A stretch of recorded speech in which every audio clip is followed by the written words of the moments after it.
안녕하세요.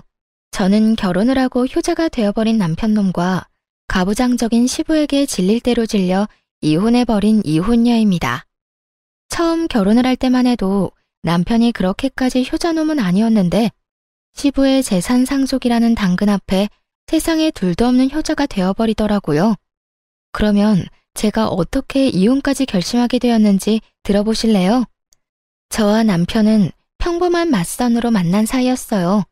첫 만남부터 대화가 잘 통했고 그 뒤로 만난 두 번째 만남과 세 번째 만남 역시 좋더라고요.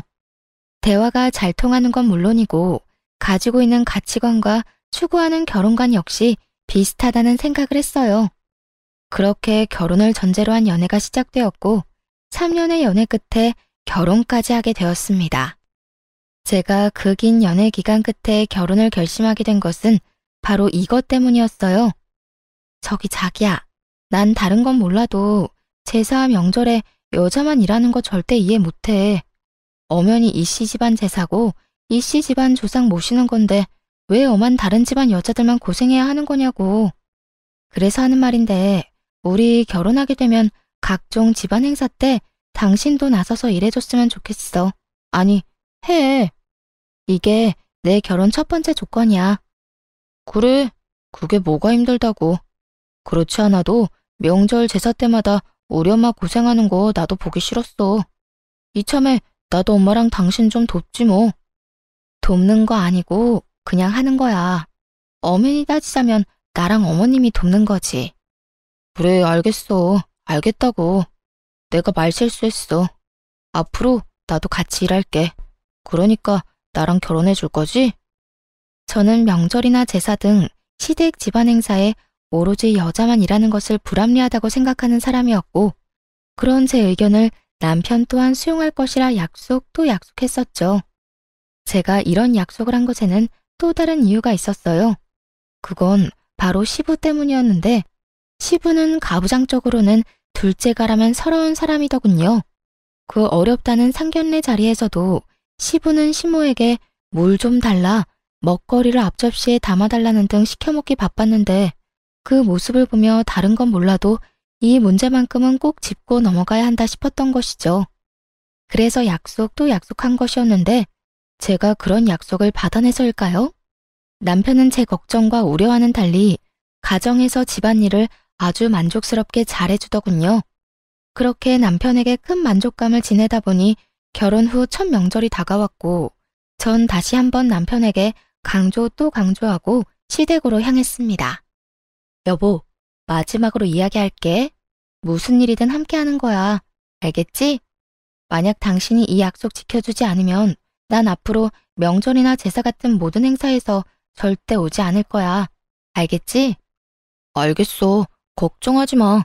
나 집에서 일 잘하는 거 못 봤어? 그렇게만 하면 된다는 말이잖아. 정답. 우리 여보가 집에서만큼만 하면 입댈 것도 없지. 그래, 집에서보다 더 열심히 할 테니까 가. 이제 나 좀 믿어달라고. 마지막까지 다짐을 받아낸 저는 남편과 함께 시댁으로 들어섰고 주방엔 제 예상대로 시모 혼자 산더미 같은 일에 쌓여 땀을 뻘뻘 흘리며 일을 하고 계시더라고요. 이건 아니다 싶었어요. 시모도 함께 해준다면 일이야 빨리 끝나겠지만 이때껏 홀로 고생했을 날들이 떠올라 차마 보고만 있을 수가 없더라고요.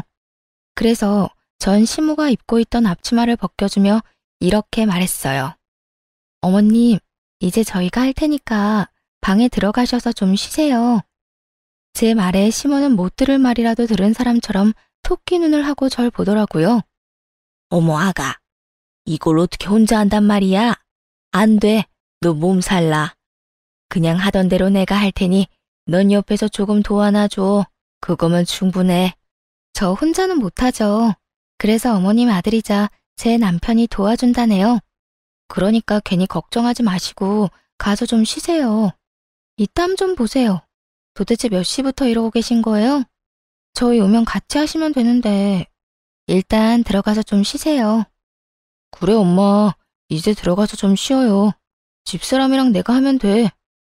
전 남편을 앞세우며 시모에게 들어가시라 말했고 시모는 그런 남편의 모습은 처음이라는 듯 당황스러운 눈빛으로 저와 남편을 번갈아 보더군요. 전 그런 시모의 모습을 보며 남편에게 반성하라고 했죠. 여보, 반성 좀 해. 이때껏 어머님 도와드린 적 한 번도 없지? 거짓말할 생각도 하지 마. 어머님 눈빛만 봐도 다 알겠으니까. 어머님, 이때까지 고생 많이 하셨어요.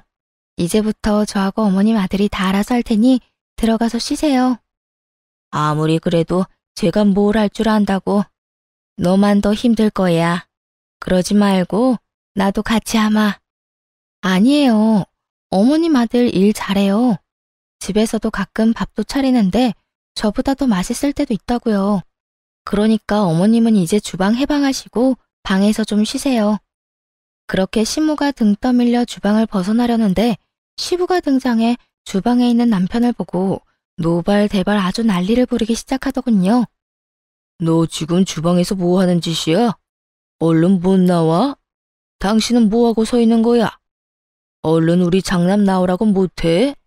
아버님, 올해부턴 남편이랑 저랑 명절 준비하려고요. 어머님 나이도 있으신데 이제 주방 졸업시켜드려야죠. 뭐야? 재아가 네가 몰라서 그러는가 본데 우리 집에선 남자가 주방에 들어가서 뭘 하는 짓은 절대로 용납이 안 되는 그런 집안이다. 어디 남자가 주방 일을 해? 에이, 그런 집안 아닌 집안 따로 정해져 있는 것도 아니고 요즘 세상에 그런 말씀하시면 큰일 나요. 큰일이 나든 말든 난 모르겠고 당장 못 나와? 시부는 몸까지 떨며 화를 내고 있었고 남편은 저와 시부의 눈치를 살피느라 눈이 가자미 눈이 되기 직전이더군요. 시모는 시부의 압박에 못 이겨 다시 주방으로 발길을 돌리고 있었고요. 전 여기서 시부의 뜻대로 다 해줬다간 저 역시 시모처럼 살 것이 분명하다고 생각했고 그랬기에 더 단호하게 시모의 등을 밀어 주방에서 내보내버렸어요. 그리고 남편을 바라보며 당신이 결정해 라는 무언의 압박을 보냈죠. 남편 역시 이런 제 눈빛에서 살기를 느꼈는지 아무 말도 없이 계란을 풀기 시작하더군요. 전 그런 남편을 보며 안도의 옅은 미소를 지었고 시부는 더 큰 화를 내며 고함을 지르기 시작했어요. 너 이 녀석, 지금 이 아비 말을 무시하는 게야? 당장 나오라는 말 못 들었어. 시부의 고함에 남편이 움찔하는 사이 전 시부에게 다가가 앞치마를 내밀며 이렇게 말했습니다. 아버님, 그렇게 싫으시면 아버님도 같이 해보세요. 막상 같이 해보시면 생각보다 괜찮으실 거예요. 제가 이랬더니 시부가 어떻게 했는 줄 아세요? 앞치마를 탁 쳐내버리곤 밖으로 나가버리더군요. 아예 집 밖으로 말이죠. 그렇게 시부가 밖으로 나가는 소리가 들리자 시모는 다시 저에게로 와 걱정과 우려 섞인 말을 하기 시작했어요. 아가, 너 어쩌려고 이래? 네가 몰라서 그러는데 네 시아버지 한번 화내기 시작하면 얼마나 무서운데. 네가 내 걱정되어서 그런 건 다 알지만 이젠 내가 네 걱정이구나. 어머님, 전 괜찮아요. 오늘 보시고도 그런 걱정이 되세요? 저는 걱정하지 마시고 앞으론 이런 힘든 일은 혼자 하지 마세요. 아들도 있고 며느리도 있는데 왜 혼자 이걸 다 하세요? 앞으로는 그러지 마세요. 시모는 어쩔 수 없다는 듯 고개를 끄덕였고 전 무사히 명절을 잘 보낼 수 있었습니다. 하지만 명절이 지나고 시부의 본격적인 복수가 시작되었죠. 아가, 네 시어머니가 몸이 안 좋아서 그러는데 와서 청소 좀 해라. 아가, 네가 해준 된장찌개를 먹고 싶구나. 아가, 오늘 볕이 좋아 이불을 빨아 널었더니 먼지 터는 게 문제구나. 퇴근하고 와서 먼지 좀 털려무나. 이렇듯 온갖 방법으로 저를 괴롭히려고 했었고 이 모든 연락은 제가 회사에 있을 시간에 심지어 받을 때까지 연락을 해대곤 했습니다. 상황이 이렇다 보니 일에 지장이 될 수밖에 없었고 다 무시할 수도 없는 상황이었어요. 제가 무시를 한다면 시무가 저를 대신해 들들 볶일 것이 자명했기 때문이죠. 그래서 전 시댁을 가되 절대 혼자 가지 않았어요. 남편을 대동해서 갔죠. 제가 청소를 하게 되면 남편에겐 식사 준비를 시켰고 제가 식사를 준비하게 되면 남편은 이불 빨래를 시켜버렸어요. 이불 먼지를 털던 날에는 그 어두운 밤에 잔디를 뽑는 것을 시켜버리기도 했죠. 저를 골탕 먹이려 일을 시키면 시킬수록 남편이 더 고생하는 것이 보이자 시부는 칠순을 핑계로 말도 안 되는 요구를 하기 시작하더군요. 나 이번에 칠순 잔치하기 전에 하고 싶은 게 있다. 생신 선물 말씀하시는 거죠? 뭐 가지고 싶으신 거 있으세요? 그럼 새로운 집이 가지고 싶다. 네? 집이요? 이사하시려고요?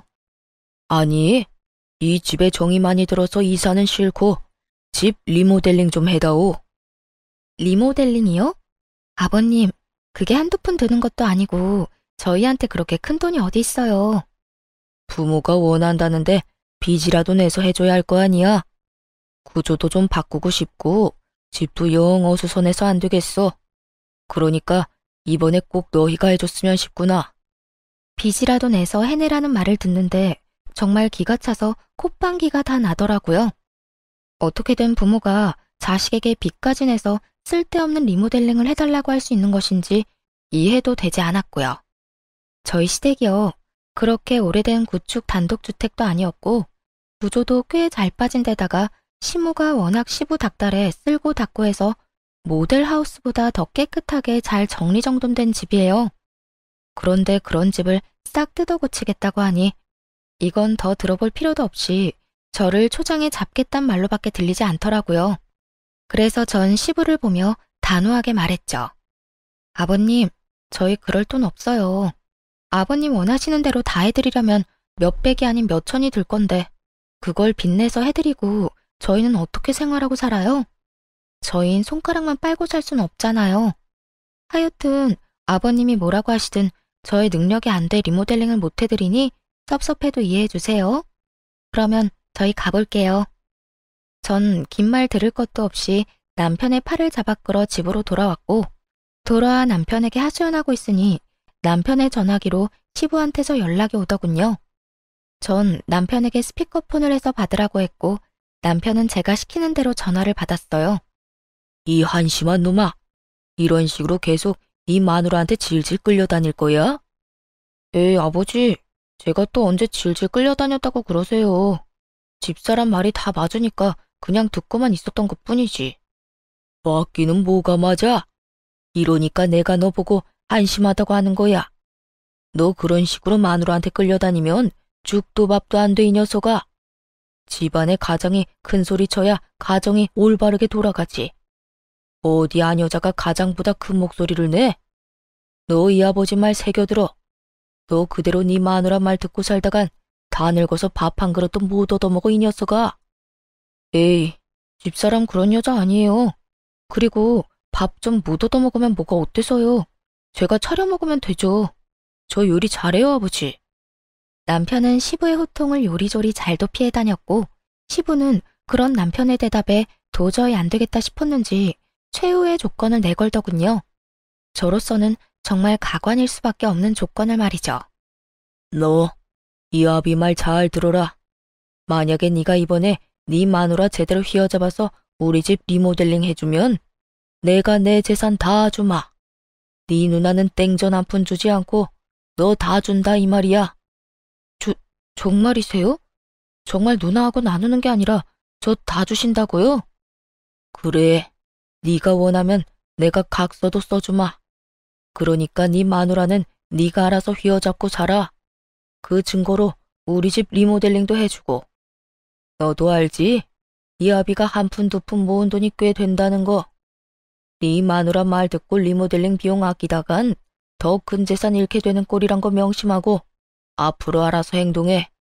시부의 말도 안 되는 조건에 저는 코웃음이 나는데 남편은 저와는 생각이 전혀 다른지 시부의 전화를 끊고선 눈을 반짝이며 저를 보더라고요.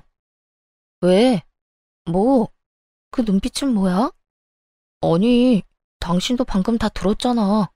우리 아버지가 재산 다 우리 준다는 말. 들었지. 애초에 말도 안 되는 말. 뭐가 말이 안 된다는 거야? 우리 아버지 한다면 하는 분이셔. 그래서 뭐 어쩌자는 거야? 본론만 말해. 어쩌자는 거긴 그냥 투자한다고 생각하고 리모델링 해주면 안 돼. 그리고 우리 집에선 내 말 좀 잘 듣는 연기도 좀 해주고. 그것만 하면 아버지 재산 우리 누나한테는 주지도 않고 나한테 다 주신다잖아. 당신만 눈 딱 감고 아버지 원하는 대로 내내 하고 살면 뽕돈이 생기는데 그것도 못 해줘? 남편은 이미 시부의 말에 현혹되어 눈이 반쯤 풀린 듯 했어요. 애초에 재산을 바라고 그런 연기까지 한다는 게 말이나 된다고 생각하는 것인지, 아니, 애초에 자식들에게 물려줄 본인 돈으로 저와 이렇게 싸우지 않고 편하게 리모델링하면 될 일인데 굳이 이렇게까지 일을 키워야 하느냐는 생각에 그 모든 상황이 짜증이 치솟더군요. 여보, 내 말 잘 들어? 제발 헛된 꿈, 헛된 기대 좀 버려. 그리고 그럴 시간에 자기 개발에 더 힘쓰고 스스로 잘 될 생각을 해. 재산 바라고 마누라한테 쥐죽은 듯이 내내 하라는 말이 나와? 우리 결혼하기 전에 한 약속 잊었어? 그 약속이 갑자기 왜 나와? 그냥 아버지 원하는 대로 고분고분하게 있고 리모델링만 해달라는 말이잖아. 그 말이 그 말인 거 정말 이해를 못했어? 고분고분 내내만 하라는 말이 명절이고 나발이고 시댁 와서 시키는 일이나 혼자 다 하고 아버님이 뭐라고 하든 당신이 큰 소리를 내든 그냥 쥐죽은 듯이 살란 말 아니야? 난 그렇게는 못 살아. 내가 말했지? 이씨 집안 종살이나 하려고 결혼하는 거 아니라고. 당신은 어머님께서 한평생 그렇게 고생하는 거 보면서도 느끼는 게 없어? 나도 그렇게 살았으면 좋겠냐고. 한평생 그러라는 게 아니라 적어도 아버지 돌아가실 때까지만 참으면 되는 일이니까 그렇지. 참도 효자다, 효자. 재산 때문에 아버님 돌아가시라고 모사라도 지내지 그래? 당신은 무슨 말을 그렇게 하냐? 난 말이 그렇다는 거지. 말이 그렇든 말든 난 절대 싫으니까 당신도 그렇게 알고 다신 이런 이야기 꺼내지도 마. 난 지금 아버님도 아버님이지만 당신도 이해가 안 돼. 재산 들먹이면서 며느리 기죽이려고 몇 천은 좋게 드는 리모델링 해내라는 아버님이나 그런 아버님 말에 눈 뒤집혀서 마누라한테 쥐죽은 듯이 살라는 당신이나 둘 다 이해 안 되기는 매 한 가지라고. 나라고 뭐 당신이 이해되는 줄 알아?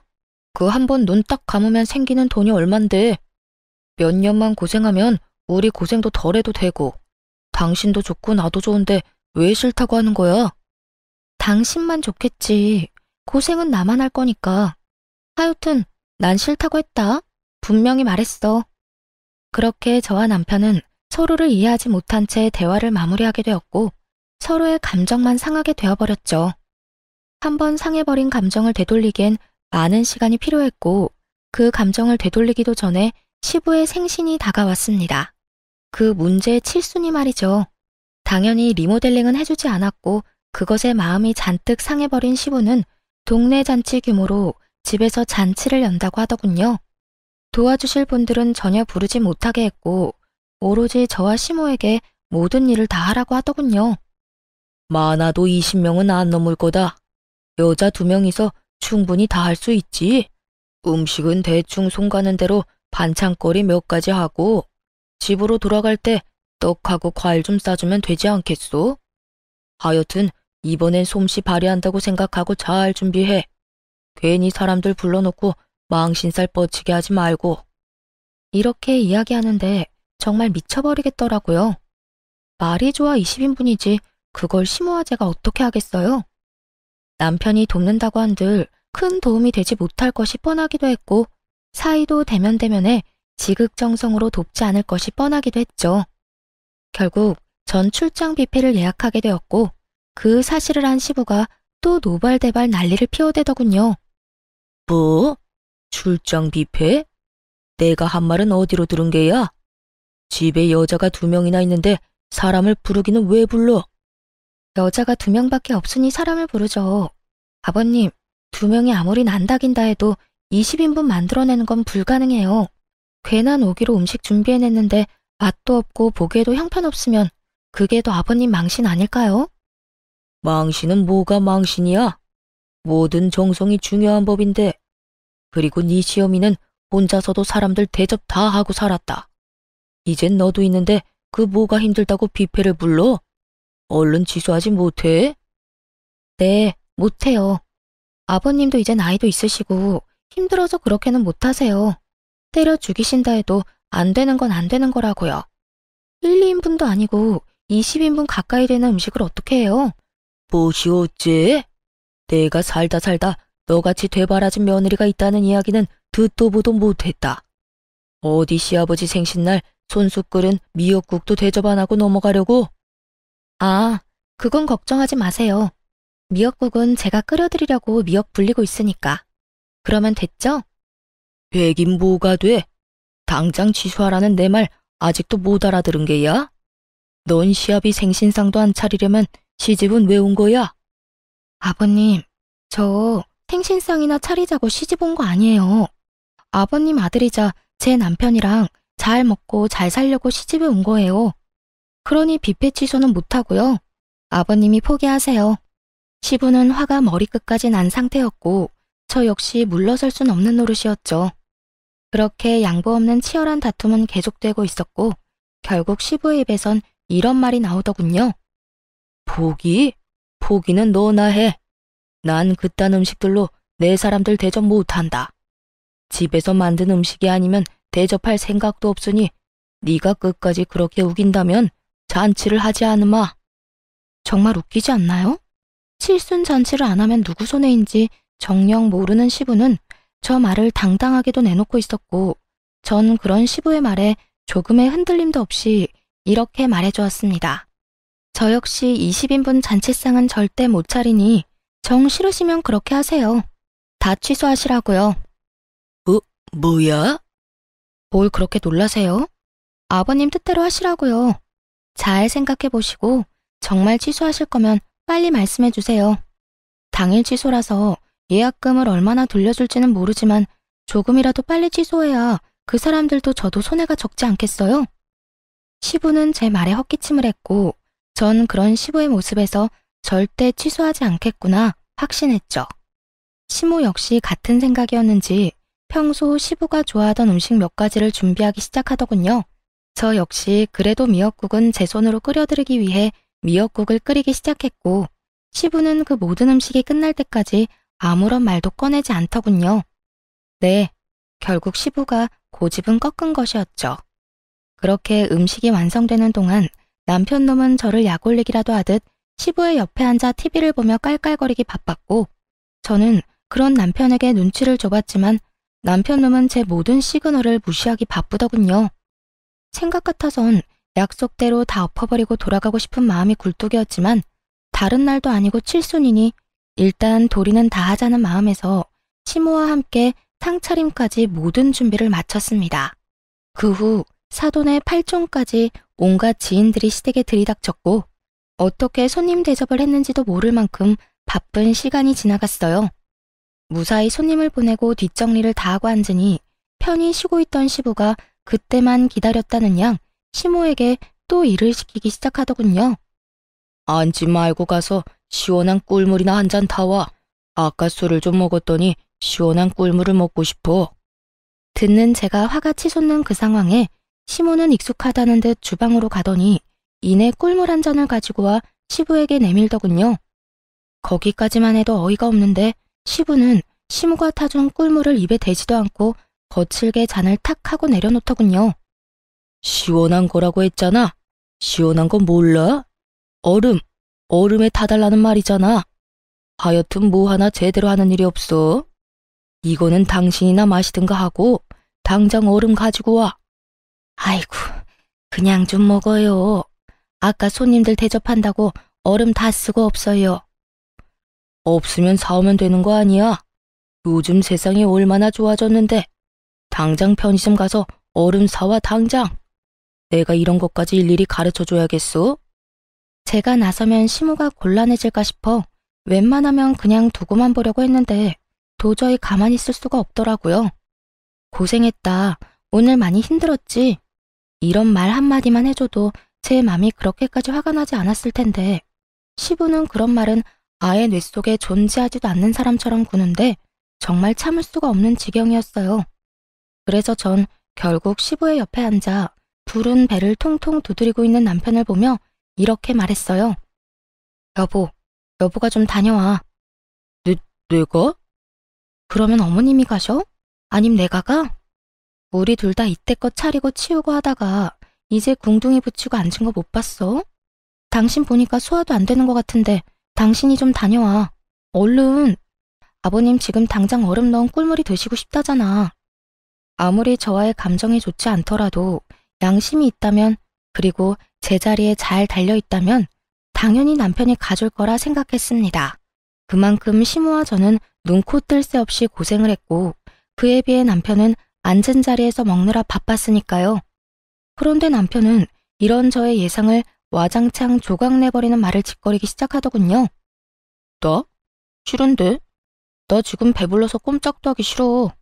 그러니까 엄마가 정 걱정되면 당신이 가. 그러면 되겠네. 그 순간 남편과 제가 했던 약속들이 제 뇌리를 스쳐가고 철석같이 고개를 끄덕이며 약속 또 약속하던 남편의 얼굴이 산산조각이 나더군요. 시부는 남편의 말에 우리 아들 잘한다는 듯 긍정의 고개를 끄덕이고 있었고, 전 그 모습에 더욱 화가 치솟았어요. 당신 진짜 적당히 좀 해. 나랑 한 약속 기억 안 나? 당신이 이런 식으로 하면 나도 가만히 있지 않는다고 했을 텐데. 그리고 굳이 약속이 아니라도 이 정도는 해줄 수 있잖아. 오늘 하루 종일 고생한 어머님이랑 내가 안쓰럽지도 않아? 안쓰럽기는 무슨? 우리 엄마는 당신 시집 오기 전에 더한 일도 혼자 다 했어. 그리고 당신도 그래. 시집 왔으면 시댁 가풍에 따라야지. 그까진 약속이 뭐라고 이렇게 날 들들 볶아대는 거야? 그까진 약속 각서라도 쓴 것도 아니고 난 할 만큼 했거든. 그러니까 당신이나 적당히 해. 우리 부모님 다 듣는 데서 이게 뭐 하는 짓이야? 감히 하늘 같은 남편한테. 하늘 같은 남편? 그래, 하늘 같은 남편. 그리고 말이 나왔으니까 하는 말인데, 당신만 참으면 우리 집에 큰 소리 날 일도 없어. 큰 소리만 안 나겠어? 나도 편안하게 우리 아버지 재산 다 받을 수도 있고, 그러면 나만 좋은 거 아니라고 했잖아. 그 재산 받으면 나 혼자 다 쓰는 것도 아니고 다 우리 거가 되는 건데, 당신이 조금만 우리 아버지 비위 좀 맞춰주면 안 되냐? 꼭 이렇게 사사건건 다 걸고 넘어져야겠어. 그 순간 머릿속이 하얘지며 이혼이 떠오르더군요. 말이 좋아야 비위이지 남편 말은 그야말로 시댁 종노릇이나 하면서 평생 살라는 말인데, 그걸 제가 왜 참고 살아야 하나 싶었어요.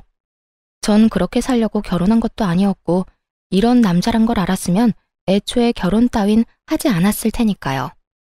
내가 사사건건 다 걸고 넘어지는 게 아니라 사사건건 말도 안 되는 소리를 아버님이랑 당신이 하는 것뿐이야.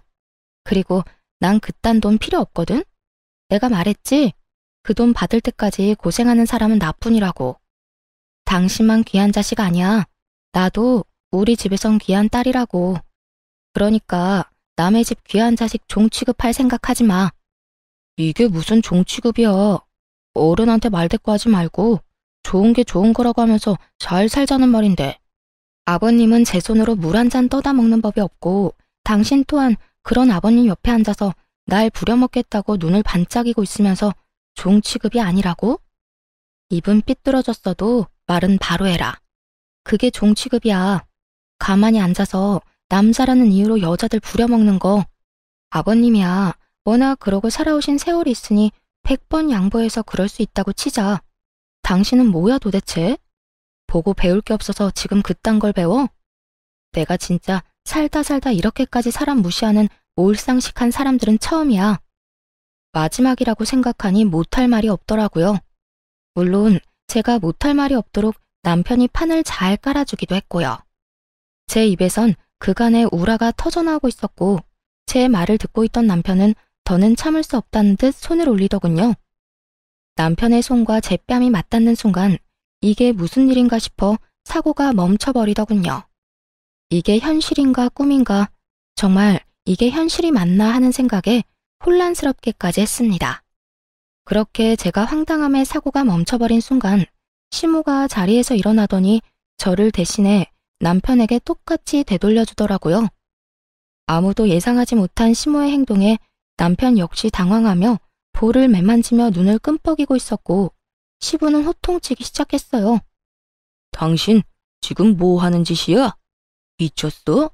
감히 누구한테 손을 대? 누구한테 손을 대기는요? 내 아들한테 손 댔어요. 뭐 문제 있어요?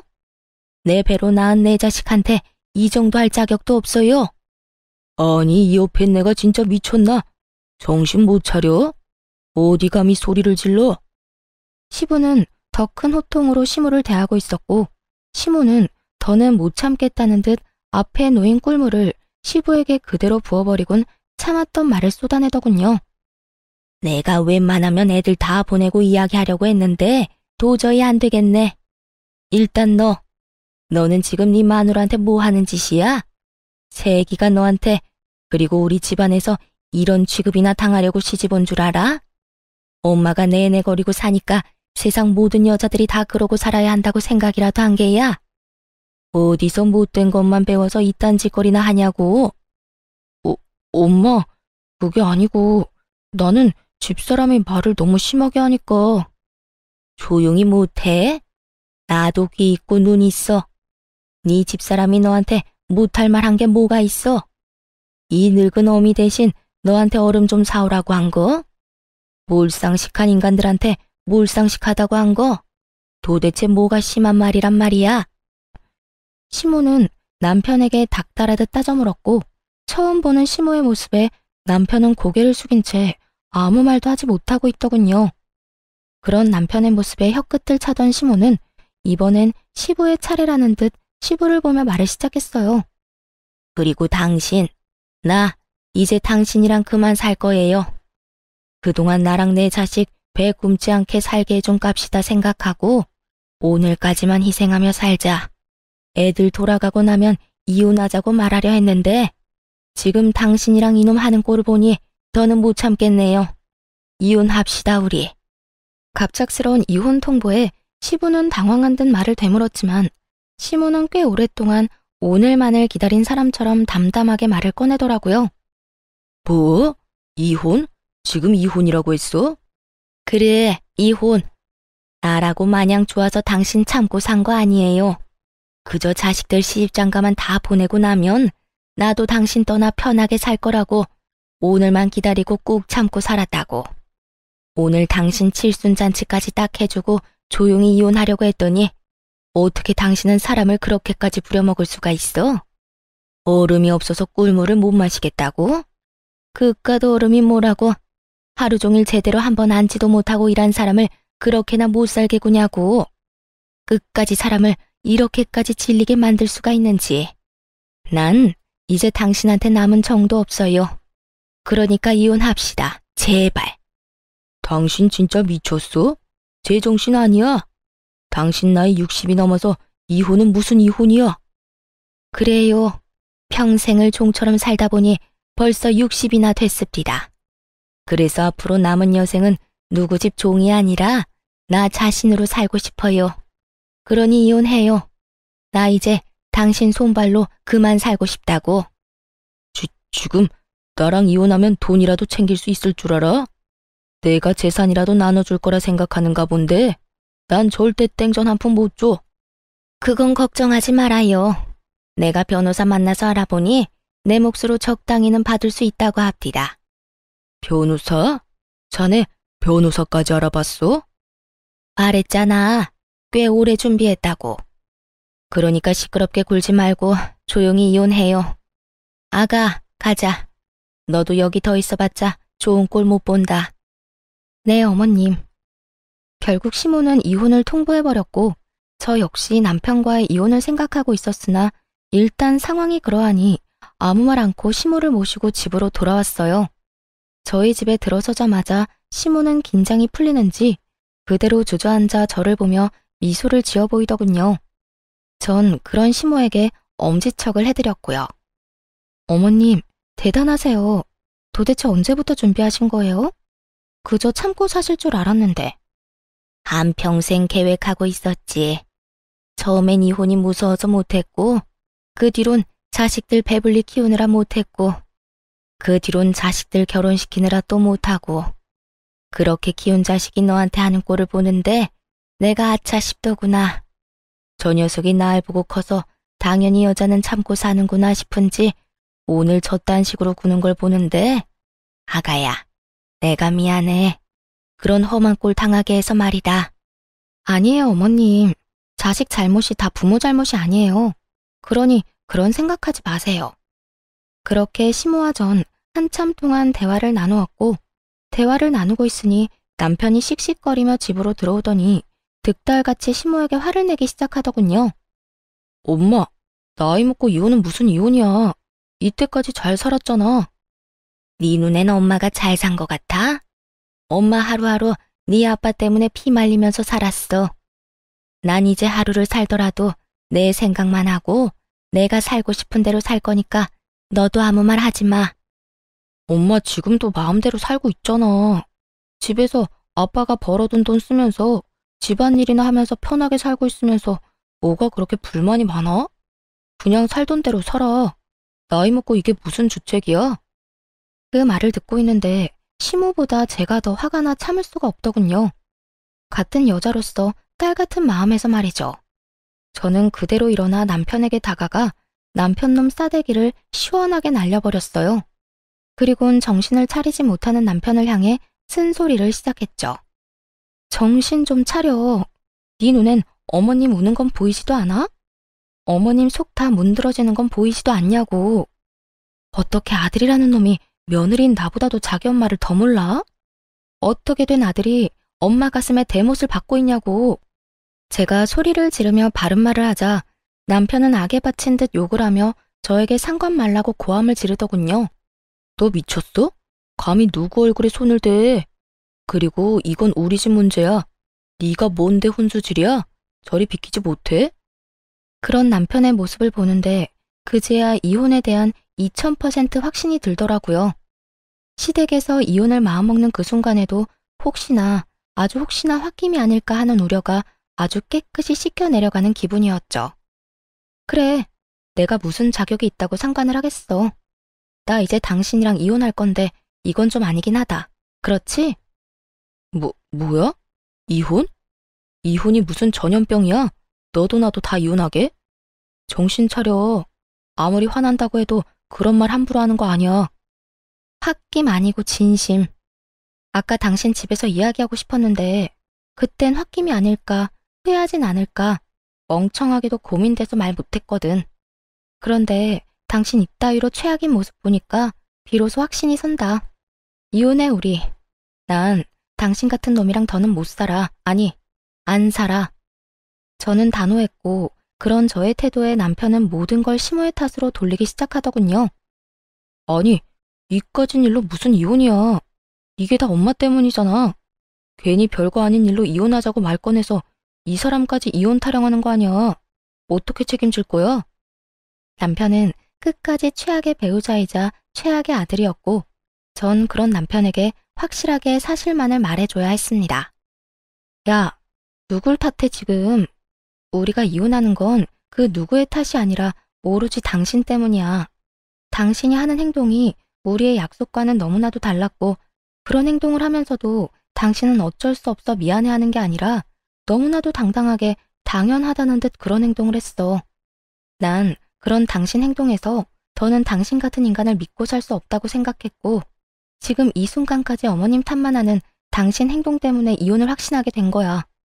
그러니까 어머님 탓할 생각은 하지도 마. 참나.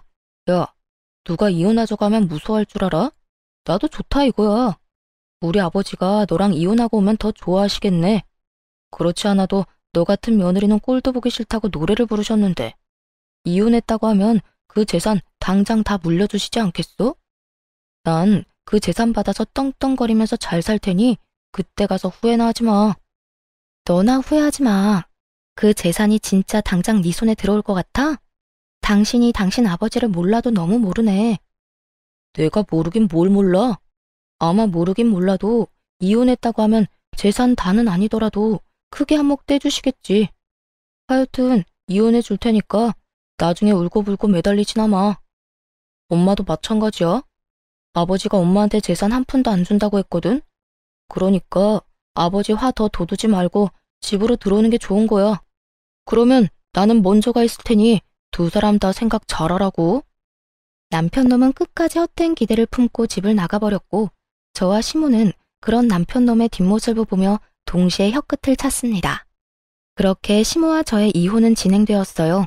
우선 저는 부당한 대우를 이유로 시부와 남편에게 위자료를 청구했고 많지 않은 금액이지만 어찌되었든 위자료를 받을 수 있었어요. 그리고 시모 역시 시부에게 위자료와 총 재산의 절반을 분할받고 제대로 이혼할 수 있게 되었네요. 끝까지 이혼을 거부하던 시부는 이혼이 선고되던 그날 눈물까지 흘리며 시모에게 매달리는 모습을 볼 수 있었죠. 당신, 아니 여보, 내가 다 잘못했네. 잘못했어. 이제 와서 내가 당신 없이 어떻게 산다는 말이야. 나 당신 없으면 잠도 제대로 못 자는 거 알면서 꼭 이렇게까지 해야겠어? 네, 이렇게까지 해야겠어요. 잠을 못 자면 정신병원에 가보세요. 요즘 약 잘 나와서 아마 금방 잠들 수 있을 거예요. 여보, 그러지 말고 잘 생각해봐.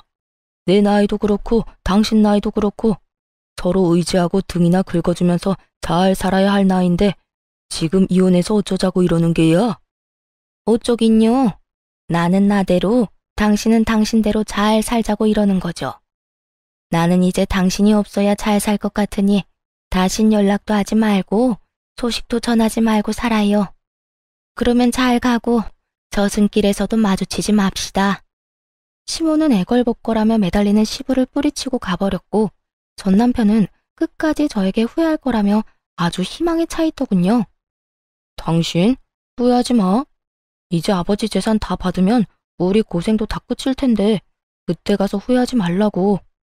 난 후회 절대 안 하니까 네 꼬장꼬장한 아버지나 잘 데리고 잘 살아봐. 제 말에 남편은 콧방귀를 끼고 가버렸고 그렇게 반년도 채 되지 않아 울먹이며 전화가 왔더군요. 여보, 나 재산이고 뭐고 미쳐버릴 것 같아. 아버지랑 도저히 못 살 것 같다고. 이제 와서 왜? 고생은 다 끝났다고 입이 귀에 걸렸더니. 고생이 다 끝나기는. 나 요즘 아버지 때문에 너무 힘들어. 정말 우리 아버지 너무하는 거 아니야? 손가락 하나 까딱 안 하고 다 시켜먹는데 조금이라도 본인 마음에 안 들면 이따위로 하면 재산이고 뭐고 없다면서 어깃장까지 놓는다니까. 내가 그 재산 유세에 참고 살 수가 없어. 이렇듯 한참을 하소연하던 전 남편은 우물쭈물한다 싶더니 준비한 말을 꺼내기 시작하더군요. 그래서 하는 말인데 우리 재결합하면 안 될까? 내가 당신만 다시 허락해주면 재산 받는 즉시 절반 딱 떼줄게, 응? 내가 각서도 써줄 수 있어. 난 재산도 필요 없고 각서도 필요 없어. 그러니까 제발 정신 좀 차리고 나한테 연락하지 마라. 한 번 더 나한테 연락하면 진짜 경찰에 스토킹으로 신고할 거니까. 그 후 경찰이 무섭긴 했는지 전 남편에게 연락이 오지 않았습니다. 들리는 소문엔 결국 전 남편은 전 시부의 만행을 이겨내지 못하고 집을 나와버렸다고 하더군요. 전 남편이 나오며 다시 부려먹을 사람이 사라진 전 시부는 시모 사는 곳까지 알아내 매일같이 찾아가 빌었다고 하고요. 그렇게 빌어본들 마음이 바뀔 리가 없었고 어머님은 문조차 열어주지 않고 접근 금지 신청까지 해버렸다고 하더군요. 결국 전 남편은 전 시부의 재산도 못 받고 저와 이혼까지 하게 되었고 전 시부는 손가락 하나 까딱하지 않고 살아왔던 세월이 있다 보니 혼자 밥도 제대로 못 챙겨 먹고 있다 하더군요. 돈이 있으면 뭐 하나요? 혼자 하는 것이 단 하나도 없는데 말이죠. 그 후 전 회사 생활을 하며 잘 지내고 있습니다. 전 시부의 괴롭힘에 몰골이 다 상해버린 전 남편이 회사 앞에 찾아와 울고불고 매달리며 다시 재결합 이야기를 꺼내긴 했지만 매몰차게 뿌리치며 다시 경찰 이야기를 꺼내니 두 번 다신 찾아오지 않더라고요. 꽁지 빠지게 도망치는 꼴이 얼마나 통쾌했는 줄 모릅니다. 그렇게 그 집과는 연을 다 끊었는데 어머님과는 꾸준히 연을 이어오고 있어요. 어머님과 연락을 자주 하며 밥도 먹고 가끔 영화도 보며 데이트를 즐기기도 하고 가까운 근교로 산책하러 나가기도 하고요. 어머님은 요즘 노인 학교에 다니고 계시는데요. 배움이 짧아 한평생 한이셨는데 이혼을 한 후 하고 싶었던 공부도 하게 되었다며 그 한을 풀었다고 하시곤 한답니다. 그런 어머님의 모습을 보며 저 역시 많은 것을 배우고 또 느끼곤 해요. 어머님이 지금 행복을 찾으셨듯 저 역시 언젠가는 이혼의 아픔을 다 이겨내고 진정한 행복을 찾을 수 있겠죠? 이로써 저의 긴 이야기가 끝이 났습니다. 저의 긴 이야기 끝까지 함께 해주셔서 감사합니다. 행복하세요.